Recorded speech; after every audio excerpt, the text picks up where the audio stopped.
আসসালামু আলাইকুম প্রিয় দর্শক, সবাই কেমন আছেন? সবাইকে ঈদের অসংখ্য শুভেচ্ছা জানাচ্ছি।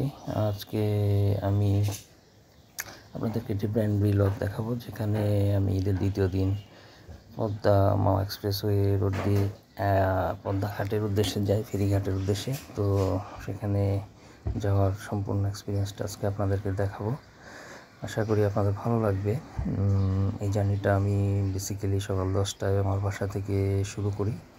তো যাওয়ার পথে রাস্তা খুবই সুন্দর, হ্যাজেল ফ্রি ছিল, কোনো ট্রাফিক জ্যাম ছিল না, যেহেতু ঈদের দ্বিতীয় দিন সবাই ছুটিতে আছে।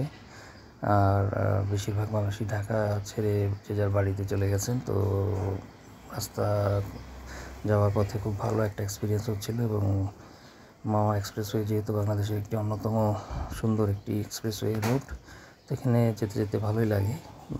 রাস্তার কন্ডিশন খুবই ভালো এবং চারপাশে সবুজ গাছপালাও ছিল, যেটা দেখতে খুব ভালো লাগছিল। জার্নির পথে গল্প আড্ডা করতে করতে যাচ্ছিলাম সবাই মিলে বাসার। তো এই আজকের এই জার্নিটাতে আমি বেসিক্যালি পদ্মা মাওয়া এক্সপ্রেসওয়ে দিয়ে ফেরিঘাটে যাওয়ার পর একটু ফেরিতে করে পদ্মা ব্রিজের নিচেও একটু ঘুরবো। তারপর আবার ওখান থেকে একটা লাক্সারি রিসোর্ট আছে, যেখানে আমি একটু যাব, পদ্মা লাক্সারি রিসোর্ট। সেখানেও বেশ ভালো একটা সময় আমরা কাটিয়েছিলাম। তো এইখানে আপনারা আমার এই জার্নিটার একটা এক্সপিরিয়েন্স দেখতে পারবেন যে কীরকম ছিল। তো আশা করি ভালো লাগবে আপনাদের।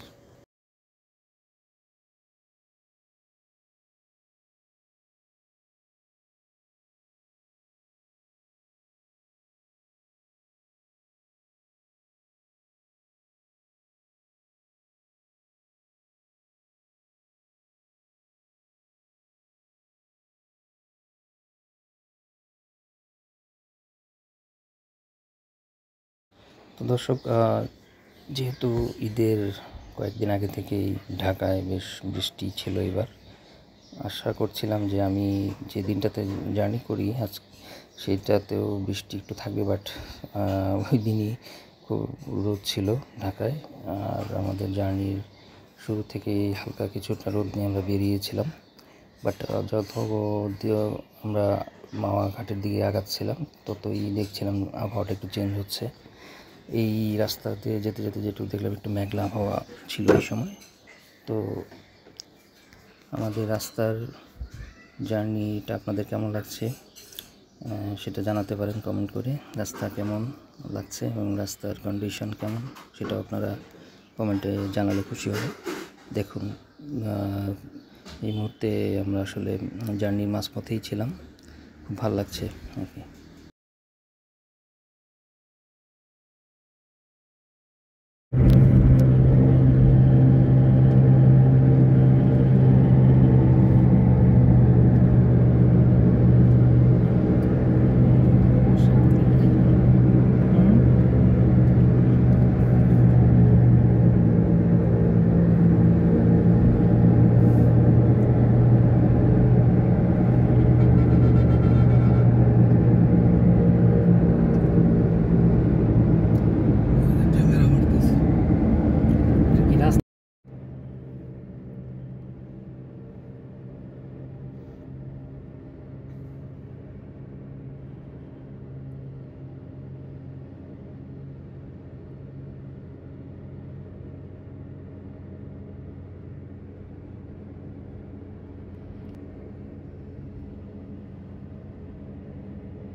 তো ভিউয়ার্স, এই মুহূর্তে আপনারা দেখতে পাচ্ছেন আমরা পদ্মা সেতুর খুব কাছেই চলে আসছি।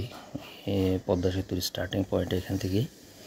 তো আমরা ওইটার পাশ দিয়ে চলে যাচ্ছি মাওয়া ঘাটের উদ্দেশ্যে। মাওয়া ঘাট এখান থেকে খুব একটা বেশি দূরে না, আমরা পাশ দিয়ে আস্তে আস্তে চলে যাব। তো এখান থেকে হাইস্ট মাওয়া ঘাট যেতে আমাদের 15-20 মিনিট লাগবে। তো যাই, দেখা যাক কি হয়।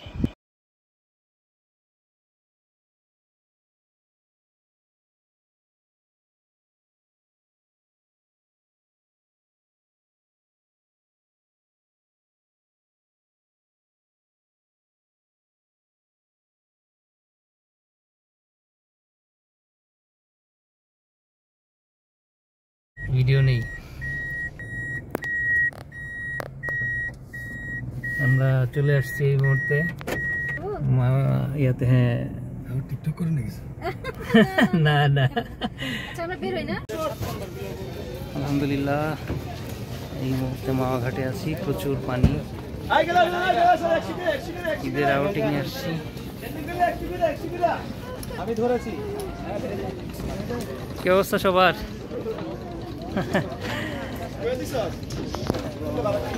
মাওয়া ঘাট। এই মুহূর্তে আমরা একটা ফেরি নৌকা ভাড়া করলাম, যেখানে পার পারসন 100 টাকা করে যাওয়া আসা নিচ্ছে।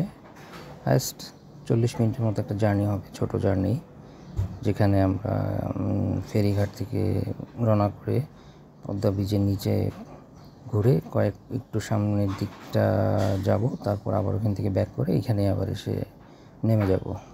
তো যাওয়ার পথে পানি বেশ ভালোই ছিল, আপনারা দেখলেই বুঝতে পারবেন। জার্নিটা খুব সুন্দর ছিল। 40 মিনিট যে কীভাবে কেটে গেছে টেরই পাইনি।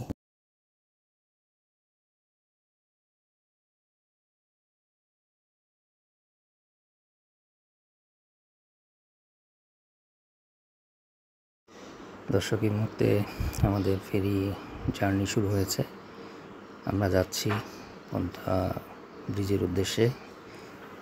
তো এই লাস্ট কয়েকদিন ঢাকা এবং ঢাকার বাইরে বেশ বৃষ্টি হওয়াতে পানি খুব বেশি ছিল, পদ্মা নদীর পানিও বেড়ে গেছে। আমাদের একটা উদ্দেশ্য ছিল যে আমরা একটা প্যাকেজ নিব, যেখানে আমরা এরকম ফেরি করে বেশ কয়েকটা ছোট ছোট চর জেগে উঠে এই পদ্মা ব্রিজের নিচে দিয়ে যাওয়ার সময় পদ্মা সেতুর আশেপাশে পানিগুলোতে থাকে অন্য সময়, যেটাতে আমরা ভেবেছিলাম যে এবারে ওটা ঘুরতে পারবো। বাট যেহেতু কয়েকদিনে বৃষ্টিতে বেশ পানি বেড়ে গেছে, তার কারণে ওই চরগুলো এখন আর যাওয়ার মতো অবস্থায় নেই। তো আমরা আনলাকিলি সেখানে যেতে পারিনি।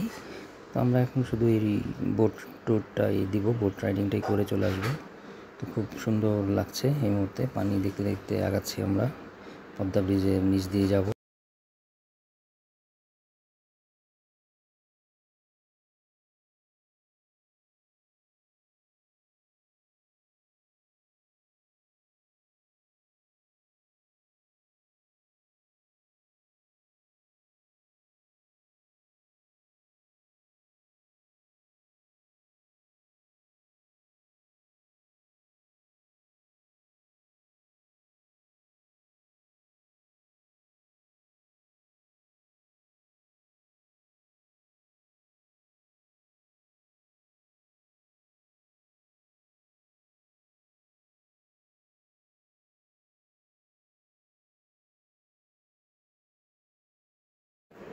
ভিউয়ার্স, আপনাদের পানিটা কেমন লাগছে? পানির পরিমাণটা বেশ ভালোই ছিল আসলে, আপনারাও দেখলে বুঝতে পারবেন। ওই যে আমরা দেখতে পাচ্ছি পদ্মা ব্রিজ, আমরা আস্তে আস্তে করে আগাচ্ছি ব্রিজের উদ্দেশ্যে। দূর থেকে দেখে খুব সুন্দর লাগছে। উপরে বেশ অনেক যানবাহন ছিল, প্রচুর বাস, কার যাচ্ছিল। হয়তো বা ঈদের ছুটিতে মানুষ এখনও যাচ্ছে পদ্মা ব্রিজ দিয়ে বিভিন্ন জায়গায় গন্তব্যে। খুব সুন্দর। এই যে একটি নৌকা যাচ্ছে পাশ দিয়ে, তারাও দেখে মাত্র ফিরছে, আমরাও যাচ্ছি। দেখতে থাকুন এবং কমেন্ট করে জানালে খুশি হব আপনাদের কেমন লাগলো।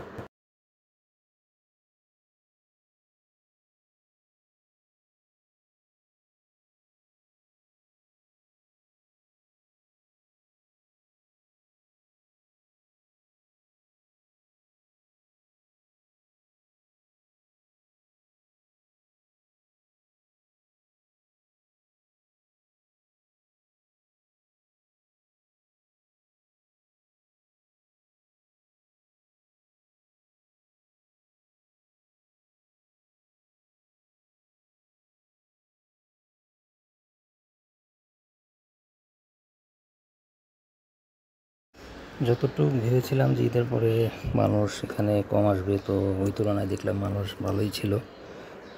বেশ প্রচণ্ড মানুষের ভিড় ছিল এখানে। তো একদিকে ভালোই লাগলো, সবাই একসাথে জার্নি করছি, ভালোই লাগছে।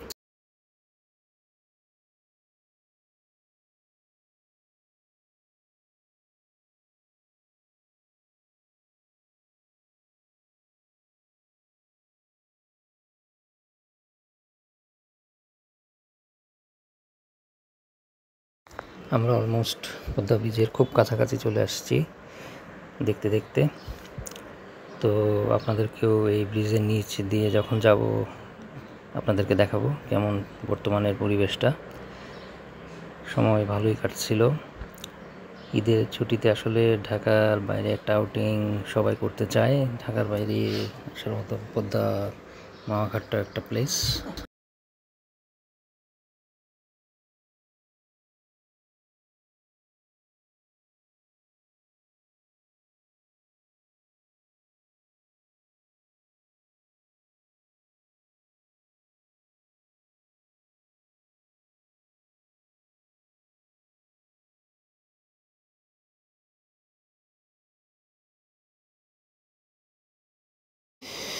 ঈদের ছুটি আপনারা কে কোথায় কেমন কাটালেন সেটাও কমেন্ট করে জানালে খুশি হব। আপনাদের এক্সপিরিয়েন্সগুলো জানাতে পারেন। ঢাকার বাইরে কে কোথায় গিয়েছেন? অনেকে সাধারণত ঈদের ছুটিগুলোতে একটু দূর দূরান্তে যেতে পছন্দ করে, যেমন আমাদের কক্সবাজার আছে, বান্দরবান আছে, রাঙামাটি আছে, সিলেট আছে, অনেকেই সেগুলোতে যায়। অনেকে আবার দেশের বাইরেও যায়। তো সবাই হয়তো কেউ না কেউ কোথাও গিয়েছেন, আবার অনেকে দেশের বাড়িতে ঈদ কাটিয়ে আসেন খুব ভালোভাবে। তো আমাদের ঈদের ছুটি এবার বেশ লম্বা একটা ঈদের ছুটি ছিল। আগামী 15 তারিখ থেকে অফিস আদালত স্কুল কলেজ সব খুলে যাবে। তো বেশ 9 দিনের একটা বড় ছুটি সম্ভবত এবার পড়েছে। তো সবাই চেষ্টা করছে যে যার মতো আনন্দ উপভোগ করে নেওয়ার জন্য এই সময়টাতে। আমিও আশা করছি আপনাদের সবার ঈদ খুব সুন্দরভাবে কেটেছে এবার। আবার কে কোথায় কেমন কোরবানি দিচ্ছেন সেটাও জানাতে পারেন কমেন্টে। কোরবানি কেমন কাটলো আপনাদের? তো আমি এই মুহূর্তে দেখছেন পদ্মা ব্রিজের একদমই কাছাকাছি চলে আসছি। দূর থেকে দৃশ্যমান হচ্ছিল, আস্তে আস্তে পদ্মা ব্রিজটা সামনে চলে আসছে। এখন আরও ভালো করে দৃশ্যমান হচ্ছে। ওই যে দেখুন, ব্রিজের উপরে প্রচুর গাড়ি যাচ্ছে, যে যার গন্তব্যের উদ্দেশ্যে চলে যাচ্ছে এই ব্রিজের উপর দিয়ে। অলমোস্ট এখন প্রতিদিনই প্রচুর গাড়ির যাওয়া আসা চলে এই ব্রিজের উপরে। সেক্ষেত্রে আলাদা আলাদা গাড়ির জন্য আলাদা আলাদা টোলের ব্যবস্থা আছে।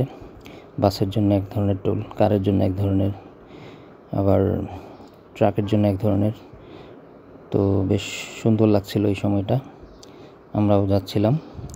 আমরা হয়তো বা এই ব্রিজটা ক্রস করে আরেকটু সামনের দিকে এগিয়ে যাব, তারপর ওখান থেকে আবার ঘুরে ব্যাক করে ওইভাবেই যেভাবে আসছি সেভাবে আবার ব্যাক করে ওই ঘাটে চলে যাব। তো এই টোটাল জার্নিটা অলমোস্ট আমাদের 40 মিনিটের মতোই লাগে। ভালোই লাগে। ঢাকা থেকে একটু ব্যতিক্রমী পরিবেশে চলে আসা হয়েছে। ঢাকার ব্যস্ততম যান্ত্রিক শহর থেকে একটু কোলাহল মুক্ত জায়গায় এসে ভালোই লাগছে। এবং পানি, ব্রিজ, এরকম একটা ফেরি জার্নি, নৌকার জার্নি ভালোই লাগছিল। ঈদটাও মনে হচ্ছিল যে ঈদের দিনটা শুরু হলো আজকে থেকেই। তো দেখুন কেমন লাগছে, কমেন্ট করে জানাবেন।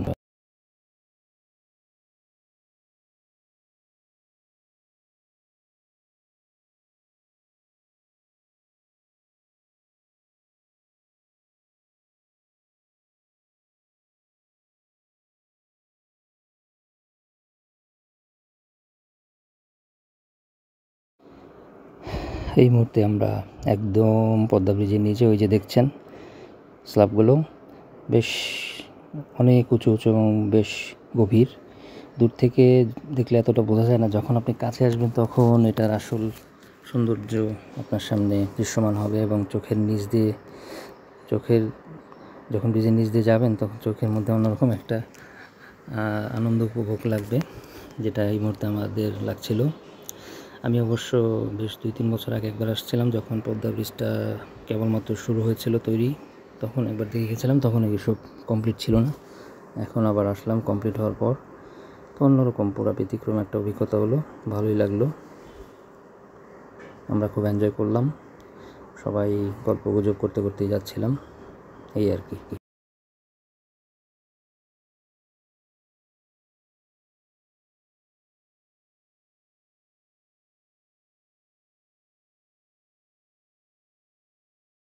দর্শক, পরে এই ব্রিজটা দেখে আমরা আমাদের লাঞ্চের কাজটা সেরে নেব।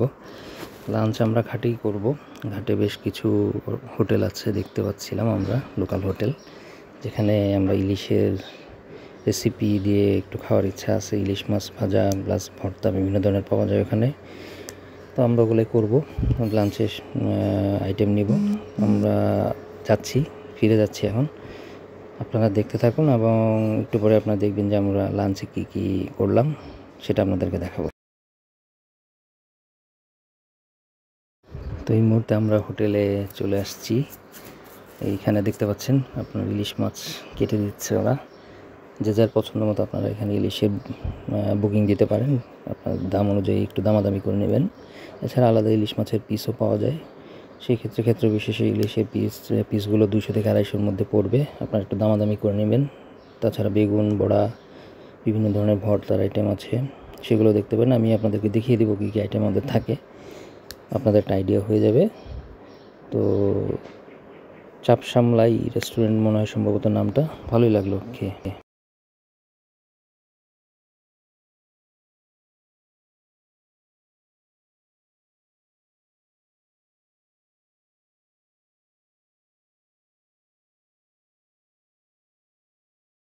এখানে আরেকটা সুন্দর দিক হচ্ছে যে এই রেস্টুরেন্টটার খুব পাশেই পদ্মাঘাট। তো এই ভিউটা দেখতে দেখতে যখন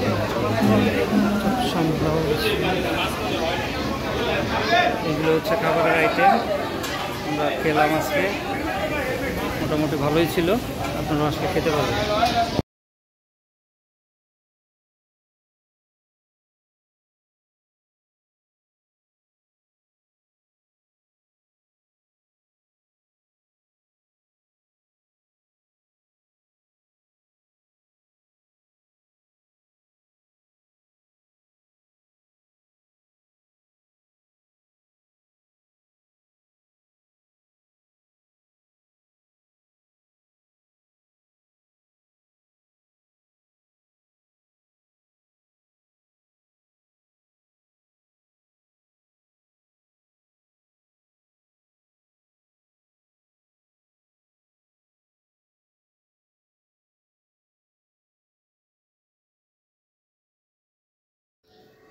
আমরা আমাদের লাঞ্চটা কমপ্লিট করার পরই আবার আমাদের নতুন একটা গন্তব্যের দিকে যাচ্ছি, যেটা হচ্ছে পদ্মা লাক্সারি রিসোর্ট। যাওয়ার পথেই যাব আমরা। তো পদ্মা লাক্সারি রিসোর্টটা দেখে আমরা পরে ঢাকায় আবার ব্যাক করব। তো আমাদের নেক্সট ডেস্টিনেশনটা এটা হচ্ছে একটা প্রাইভেট রিসোর্টের মতো। আমরা বেশ নাম শুনেছি, এটা অনেকেই যায়। আমরা ভাবলাম যে আজকের আমাদের আউটিংয়ে এই প্লেসটা আমরা রাখবো। তো দেখি যাই। সেটা পদ্মা মাওয়াঘাট থেকে খুব একটা বেশি দূরে না, 15 মিনিটের রাস্তা। ব্যাক করার সময় আপনারা যেতে পারবেন। তো দেখতে থাকুন। In 300 meters, your destination will be on the right. Thank you. তো আমরা যাচ্ছি আস্তে আস্তে, দেখি যাই কেমন লাগে রিসোর্টটা। আশা করি ভালোই হবে, আমরা উপভোগ করতে পারবো।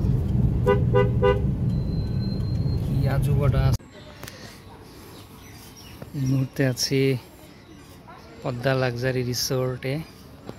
ছোট একটি সুন্দর রিসোর্ট, এটা মাওয়াঘাট থেকে খুব একটা দূরে না। Beautiful ambience, Padma luxury resort.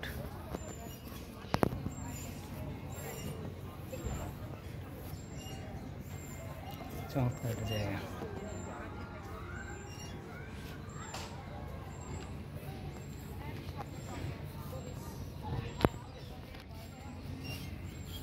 সুন্দর একটা রিসোর্ট, এনজয়িং এভরিবডি। কেমন লাগছে? Ammo is enjoying. Beautiful place. কি অবস্থা আপু?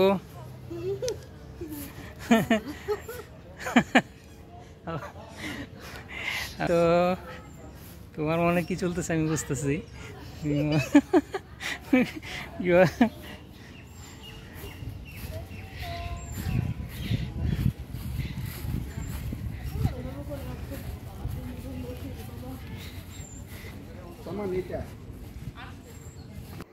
এই রিসোর্টটার খুব কাছেই আবার পদ্মার ঘাটটা, মাওয়াঘাট, যেখান থেকে আবার সেই পদ্মা ব্রিজটাও দেখা যায়।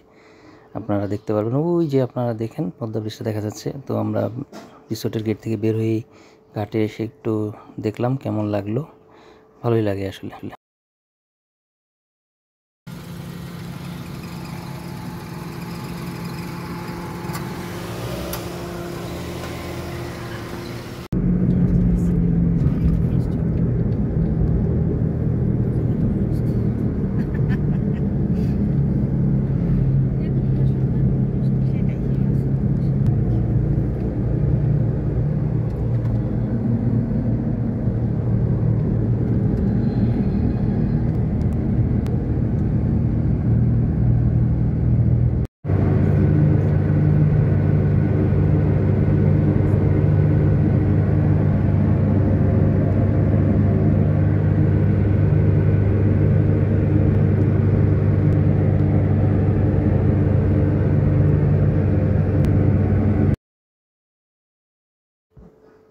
দর্শক, এই মুহূর্তে আপনারা দেখতে পাচ্ছেন আমরা আমাদের আউটিং